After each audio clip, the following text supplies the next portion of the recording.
그럼 오늘의 말씀 읽겠습니다. 디모데후서 1장 9절에서 14절까지의 말씀을 함께 읽겠습니다.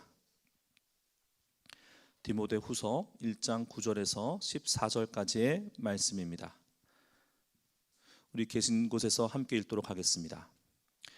하나님이 우리를 구원하사 거룩하신 소명으로 부르심은 우리의 행위대로 하심이 아니요 오직 자기의 뜻과 영원 전부터 그리스도 예수 안에서 우리에게 주신 은혜대로 하심이라. 이제는 우리 구주 그리스도 예수의 나타나심으로 말미암아 나타났으니 그는 사망을 패하시고 복음으로써 생명과 썩지 아니할 것을 드러내신지라. 내가 이 복음을 위하여 선포자와 사도와 교사로 세우심을 입었노라. 이로 말미암아 내가 또 이 고난을 받되 부끄러워하지 아니함은 내가 믿는 자를 내가 알고 또한 내가 의탁한 것을 그날까지 그가 능히 지키실 줄을 확신함이라. 너는 그리스도 예수 안에 있는 믿음과 사랑으로서 내게 들은 바 바른 말을 본받아 지키고 우리 안에 거하시는 성령으로 말미암아 내게 부탁한 아름다운 것을 지키라. 아멘. 계속해서 아침에 디모데 전서와 이어서 후서를 묵상하고 있습니다. 두 가지를 확인해야겠죠. 이 편지는 사도 바울이 디모데에게 쓴 편지이고, 디모데 전서와 후서 사이에는 시간과 그 목적과 또한 편지를 적어보낸 장소에 있어서 차이가 있습니다. 그 중에 저에게 제일 많이 다가오는 것은 바울이 디모데를 부르는 그 마음이에요. 편지는 누군가에게 글을 마음을 담아 뜻을 담아 적어 보낼 때 그 편지를 받아드는 사람과 교감하는 거잖아요. 디모데 전서에서는 바울이 디모데를 이렇게 부릅니다. 믿음 안에서 참 아들이 된 디모데에게 편지하노니. 그런데 디모데 후서에 오면 바울 사도가 디모데를 이렇게 부릅니다. 사랑하는 아들 디모데에게 편지하노니. 여러분, 차이가 느껴지십니까? 디모데 전서가 선배 목회자가 후배 목회자에게 목회적인 조언을 하는 조금은 공적인 느낌의 서신이라면, 우리가 오늘 읽은 디모데 후서는 사적입니다. 굉장히 친근해요. 그리고 또 하나, 무언가 자신의 생이 마감될 것을 예감하고 자신의 마지막 말을, 유언과도 같은 말을 적어 보내고 있습니다. 어쨌든 두 편지에서 바울과 디모데는 아주 특별한 사이임에 분명해요. 디모데는 사도 바울의 가장 탁월한 제자이자 동역자였습니다. 그리고 무엇보다 그의 영적인 아들이었어요. 이 두 사람의 인연은 사도행전 16장에 이렇게 기록되어 있습니다. 바울이 더베와 루스드라에도 이름에 거기 디모데라 하는 제자가 있으니 그 어머니는 믿는 유대 여자요 아버지는 헬라인이라. 디모데는 루스드라와 이고니온에 있는 형제들에게 칭찬받는 자니 바울이 그를 데리고 떠나고자 할새 그 지역에 있는 유대인으로 말미암아 그를 데려다가 할례를 행하니 이는 그 사람들이 그의 아버지는 헬라인인 줄을 다 알미러라. 2차 선교 여행 중에 디모데의 고향에서 디모데를 만납니다. 영적 계시가 있었을까요? 교감이 있었을까요? 디모데를 자기에게 맡겨달라고 합니다. 그리고 자기 손으로 디모데에게 할례를 행합니다. 그리고 이어지는 모든 여정 가운데 바울과 디모데는 함께해요. 디모데는 무려 5교회에서 목회했고 바울이 그렇게 세우고 기회를 주었습니다. 그리고 디모데는 6편의 바울 서신서의 공동 저자로 등장하고 말씀드린 디모데 전서와 후서는 그 수신자가 디모데예요. 무엇이 이 두 사람을 그렇게 영적으로 하나 되게 만들었던 것일까요? 단언컨대 복음을 위하여입니다. 여러분, 지금 바울 사도는 로마의 마머틴 감옥에서 이 서신서를 적고 있어요. 바울 사도가 로마에 1차 투옥되었을 때는 느슨한 형태의 가택연금과도 같은 그런 상황이었습니다. 그래서 밖에 나갈 수는 없지만 사람들을 자신의 거처로 초대해서 복음을 전할 수 있었어요. 그리고 풀려난 이후에 우리 신약 성경에는 기록되어 있지 않지만 4차 선교 여행이라고 하는 땅끝 서바나에까지 가서 복음을 전하고 동방선교라고 해서 크레타 섬과 지중해 동부에도 복음을 전하는 일을 한 후에 다시금 투옥되는데, 그 투옥된 장소가 마머틴 감옥이에요. 이 감옥은 두 가지로 악명이 높습니다. 첫 번째는 그 감옥에서 나오는 방법은 죽어서 나오는 방법밖에 없어요. 사형수들이 마지막 순간에 머무는 감옥이에요. 그리고 또 하나, 그 감옥은 지하 감옥인데 도심에서 외떨어진 곳에 있는 것이 아니라 도심 위에 있어요. 그래서 빛도 들어오지 않는 지하 감옥이지만 거리의 소음이, 사람들의 소리가 감옥 안으로 들어옵니다. 지하 감옥이고 어둡고 습하고 차갑습니다. 그런데 저 밖에는 세상 소리, 사람들의 소리가 들려오는 거예요. 자신의 생이 얼마 남지 않았음을 알았고, 여전히 자기에게는 복음 전도의 사명이 남아 있는데 자기에게 주어진 이 땅에서의 시간은 얼마 남지 않았습니다. 사람들은 떠나갑니다. 여기저기서 자신이 사랑했던 그들이 자기를 버렸다, 배신했다는 소식을 듣게 돼요. 자기 곁에는 아무도 없습니다.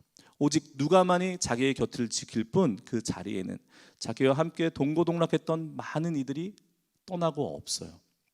디모데에게 이런 상황에서 편지를 쓰는 겁니다. 디모데야, 속히 나에게 왔으면 좋겠다.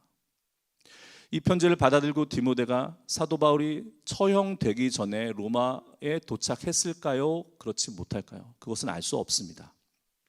어쨌든 디모데후서는 제가 지금 설명드린 이런 배경을 가지고 읽어 나가실 때 더욱 특별한 은혜가 있으실 줄 믿습니다. 여러분, 만약에 우리 이 땅에서 주어진, 하나님께서 우리에게 주신 시간이 다하여서 내가 사랑하는 자녀에게, 또는 나의 모든 것을 알고 있고 나의 모든 것을 함께하고 있는 어떤 대상에게 내가 마지막 말을 전해야 한다면 여러분은 무엇라 말씀하시겠습니까? 오늘 사도는 자기의 영의 아들 디모데에게 이렇게 말합니다. 하나님이 우리를 구원하사 거룩하신 소명으로 부르심은 우리의 행위대로 하심이 아니요 오직 자기의 뜻과 영원 전부터 그리스도 예수 안에서 우리에게 주신 은혜대로 하심이라. 이제 우리 구주 예수의 나타나심으로 말미암아 나타났으니 그는 사망을 패하시고 복음으로써 생명과 썩지 아니할 것을 드러내신지라. 아멘. 디모데에게 다시금 복음을 이야기합니다. 둘이 같이 지낸 세월이 수십 년이에요. 수없이 많은 교회를 개척하고 위기도 함께 겪었습니다. 수없이 많은 설교를, 은혜를 나누었을 것입니다. 그런데 마지막 순간에도 바울 사도가 디모데에게 말하는 것은 복음이에요. 여러분, 우리 유언을 보면 그 사람의 생애와 그 사람의 모든 것을 알 수 있어요. 그 사람이 가장 가치 있다고 생각하는 것을 말하지 않겠습니까? 이로 말미암아 내가 또 이 고난을 받되 부끄러워하지 아니함은, 안타까워하지 말라는 거예요. 고난으로 인해서 자기한테 가득한, 복음으로 인해서 자기에게 가득한 고난을 부끄러워하지 말라는 겁니다. 아들아, 내가 너에게 준 바른 가르침을 본보기로 따라라. 예수님의 사랑과 믿음이 너의 모델이 되게 하라. 너에게 놀라운 보물이 맡겨졌다. 그것을 지켜라. 내 안에 사시는 성령님이 너를 지키시리라. 사도의 목소리가 들리는 것 같습니다. 내일 수능 시험이 있어요. 여전히 많이 바뀌고 변했다고 하지만 여전히 우리 사회에서는 대입이 그렇게 중요하고 자기 인생을 열어나가는 데 있어서 학력이 그렇게 큰 요소가 되는 것 같습니다. 아이들이 얼마나 마음 졸이고 잠 못 자면서 공부했겠습니까? 내일 유감없이 실력을 발휘하기를 그렇게 기도합니다. 그런데 그 시험장에 시험 치러 가는 아이들에게 우리 부모님들 뭐라 격려하시겠어요? 하루 종일 시험 다 보고 어둑어둑해져서 돌아오는 아이들에게 뭐라 안아주시며 뭐라 위로해 주시겠습니까? 또 나아가서 만약에 내가 마지막으로 내 자녀에게 무언가 중요한 것을 한 가지를 말해야 한다라고 한다면 여러분 무엇을 말하시겠어요? 예를 한번 들어보겠습니다. 여러분 다산 정약용 선생 잘 아시죠? 네. 조선이 낳은 천재죠. 자기의 뜻을 다 펼치지 못하고 정조대왕이 죽자 유배 생활로 생을 마감하게 돼요. 그 유배지에서 아들이 둘이 있었는데 아들에게 편지를 씁니다. 디모데 전서와 구조가 비슷해요. 디모데 후서와 뭐라고 썼냐면 시이아 가게라는 글에 남아 있는데 핵심은 이거예요. 너희들은 무슨 일이 있어도 사대문 밖으로 이사 가지 말고 버텨라. 한양에서 벗어나지 말라는 거예요. 천하의 대학자 다산 정약용 선생이 유언으로 두 아들에게 남길 말이 너희는 사대문 밖으로 이사 나가지 말고 버텨라 라는 게 어떻게 해석해야 될지 잘 모르겠어요. 물론 사랑하는 아들이 조선이나 지금의 우리 대한민국이나 마찬가지의 경쟁 사회였나 봅니다. 수도 서울과 지방 사이의 그 격차가 구조화되어 있었던 모양이에요. 그러니 사회적 자원과 기회가 모이는 서울에서 버텨라는 겁니다. 이 땅에서 성공하라는 메시지죠.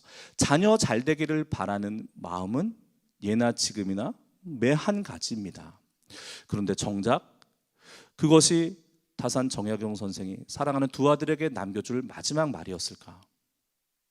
저는 다른 그 무엇이 더 가치 있는 일이 전해졌기를 바라요. 다시 성경으로 돌아오겠습니다. 마머틴 감옥에서 그 외롭고 차가운 지하 감옥에서 자기에게 주어진 시간이 얼마 남지 않았다는 사실을 잘 알고 있는 상태에서 자신의 모든 것을 다 쏟아부었던 디모데에게 마지막 유언과도 같은 말을 남기는데 그것은 복음이요. 그것은 우리 구주 예수 그리스도 안에 하나님께서 행하신 우리 구원의 복음이요. 그로 인한 고난을 부끄러워하지 말고 이 바른 가르침을 본보기로 따라서 우리 주님의 사랑과 믿음이 너의 본보기가 되게 하라. 그것이 보물이다. 그것을 지켜라. 내 안에 계신 성령께서 너를 지키시리라. 자녀에게 우리의 믿음이 이렇게 전해졌으면 좋겠습니다. 오늘 특별히 새벽을 깨워서 기도하시는 분들, 또한 수험생을 둔 가정들, 그리고 오늘 중요한 결정이나 계약을 앞두고 하나님께 도우심을 구하면서 이 새벽을 깨워 이 자리에 계신 분들에게 하나님의 특별한 위로와 평안과 은총이 있기를 축복합니다. 그러나 여전히 그 어떤 것보다도 우리에게 있어서 가장 소중한 것, 그래서 나의 가장 소중한 이에게 반드시 전해주고 남겨줘야 될 것은 우리 주 예수 그리스도 구주의 복음입니다. 기도하시겠습니다. 거룩하신 주님, 우리 구주시여, 당신이 나에게, 당신이 우리에게 가장 소중한 것입니다. 만약 내가 한 가지 말을 남길 수 있다면, 내가 만약 한 가지 사실을 전할 수 있다면 바로 그것 되게 하여 주옵소서. 입시를 앞두고 긴장하고 있을 수험생과 그 가족들에게 하나님의 위로 내려 주옵소서. 평안으로 임하여 주옵소서. 오늘 중요한 결정과 사업상 계약과 여러 가지 일정을 앞두고 있는 당신의 사랑하는 자녀들의 마음을 지켜주시고 그 상황을 인도하여 주옵소서. 특별히 어려움 가운데 하나님 앞에 간절한 기도 응답에 구하고 있는 주의 자녀들을 구워보사 기도 가운데 응답의 역사 이루어 주옵소서.